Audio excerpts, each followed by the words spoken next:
Então vamos falar sobre esse filme que está aí no cinema dividindo opiniões, provavelmente pela alta expectativa que esse filme carrega, né? Napoleão, interpretado pelo Joaquin Phoenix, dirigido pelo Ridley Scott, mesmo diretor de Gladiador, Cruzadas, Blade Runner. É um filme que meio que chegou prometendo e agora está dividindo opiniões. Vou fazer uma análise aqui sem spoilers. Eu sou Julia Rigaud, esse aqui é o meu plano de sequência e hoje vamos falar sobre Napoleão de 2023.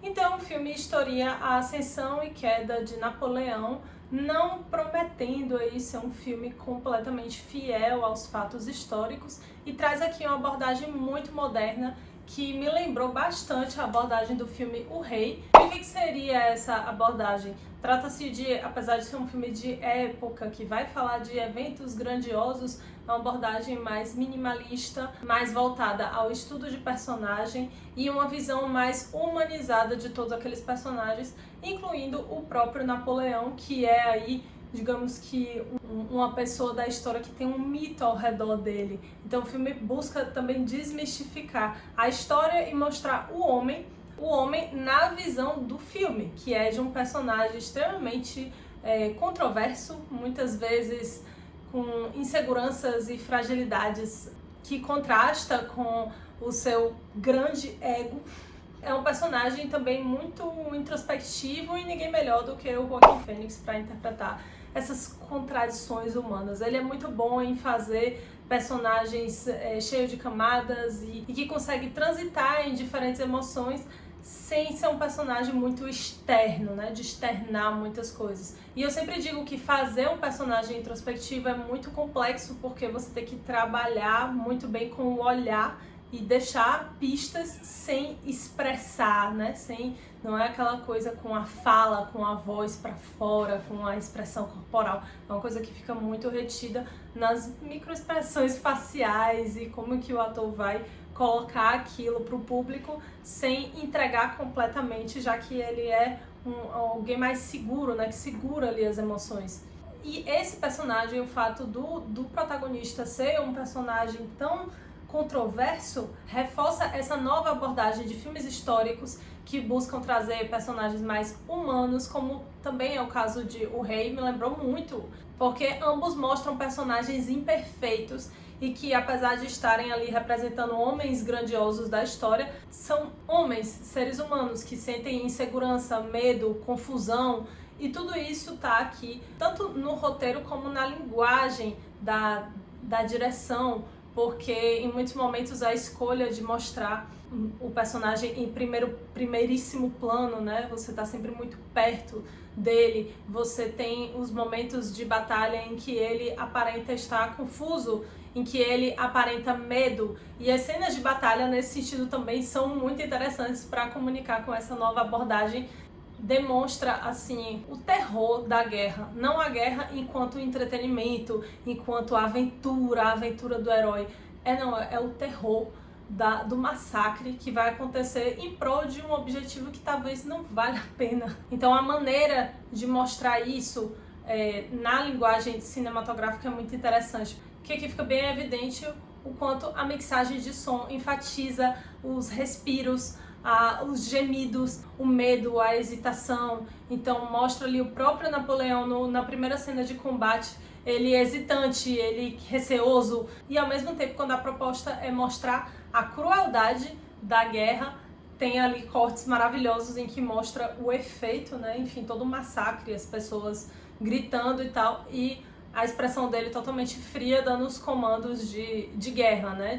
Então desmistifica a visão heróica e aventureira do conquistador e mostra a que custo aconteceram todas essas conquistas. Da mesma forma, outro aspecto do filme que eu achei muito bom nesse sentido de trazer para uma abordagem mais realista foi o casamento dele com a Josefina. As cenas de intimidade deles são cenas extremamente cruas, e as cenas de conflito é tudo muito cru, sem muita trilha sonora, sem muita cerimônia, e mostra a real, né? O que acontecia naquela época. A mulher era meio que por mais que a Josefina tivesse uma importância e tal, quando ela chega no filme ela ainda é um objeto a ser conquistado, né? Ela é apenas um objeto a ser possuído. E ela se mostra ciente de tudo isso e meio que jogando com isso. Então ela não é nem a mulher romântica, nem a vítima daquele contexto que era tão opressor para as mulheres. Ela de alguma forma se utiliza daquele contexto para manipular ele e para conseguir o próprio poder, né? Que ela tem, ela demonstra que tem um poder sobre ele e que ela está ciente tanto das limitações dela como das possibilidades. E isso também é uma abordagem moderna, porque poderia se, né, colocar um romance no filme. E o que existe no filme é um relacionamento muito forte, que é muito importante para a história do filme e para o personagem, mas que não é romântico. E esse relacionamento serve também para mostrar a fragilidade do protagonista, as suas inseguranças, enfim, todas as suas fragilidades ficam expostas quando se trata de Josefine. E dentro desse contexto maluco ainda existem diálogos realmente tocantes entre eles, pelo menos pra mim. Outro aspecto que vale a pena ressaltar é a estética do filme. É maravilhosa, não preciso nem comentar sobre, enfim, figurino, toda a produção é impecável, mas a fotografia do filme, o trabalho com as luzes, com a iluminação, com o enquadramento, tem momentos em que eu pensava, isso tá parecendo um quadro, e depois eu vi que o Ridley Scott foi formado na Escola de Belas Artes, então faz todo sentido a maneira como ele consegue expressar na imagem, né, esse apuro estético. Então, falando um pouco das atuações, a Vanessa Kirby, que faz Josefine, está perfeita para o que precisa. Ela consegue trazer tanto a doçura como a frieza, a manipulação, a raiva, o deboche, tudo em que ela precisa expressar também com uma certa elegância, um certo pudor, né?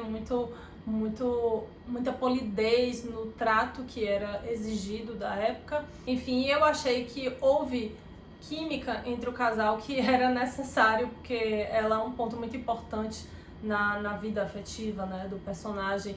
O Joaquin Phoenix, da mesma forma como eu mencionei, ele tem muita facilidade para personagens controversos, para personagens introspectivos. Na verdade, todo mundo falando que ele tá muito bem no filme, e eu estava só assim, qual é a surpresa? O que é que esse homem não faz perfeitamente bem quando é entregado, né? Então, é isso.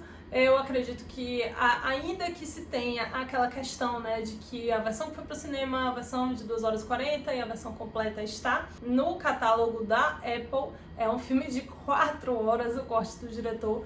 Eu acredito que vale muito a pena e eu fiquei com vontade de ver o corte de 4 horas. Vamos ver aí se eu vejo que nem uma série, o que eu faço, mas é um filme que com certeza vale a pena ser visto no cinema, porque ele é muito estético, ele é muito grandioso. Então, eu sei que estou postando um pouquinho atrasada, mas quem ainda tem condições, tem algum cinema passando, corre para assistir, que vale muito a pena. Então é isso. Se você não é inscrito, claro, não se esquece de inscrever, de deixar o seu joinha aqui, de compartilhar com os amigos, com quem gosta desse tipo de conteúdo, porque isso ajuda muito o canal a crescer. E até uma próxima!